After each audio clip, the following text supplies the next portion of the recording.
Everybody sit down.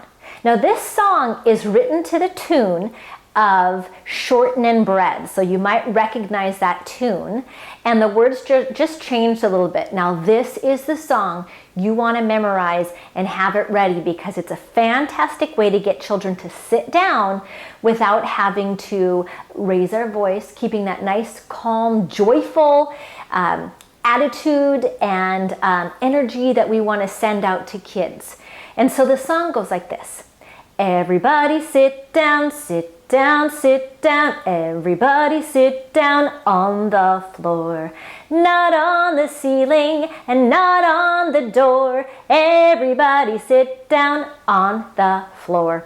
Now you could use this song when you're bringing kids over and it's time to sit down at circle. You could use it after a movement activity. You could use it maybe during a time when everybody's moving around and you want them to all sit maybe right where they're at throughout the room, so you can make an announcement.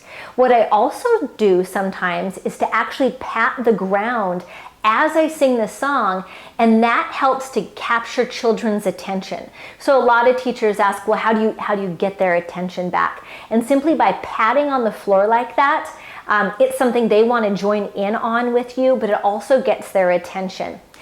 So have fun with that. Everybody sit down. It's a transition song that you can use all throughout the day.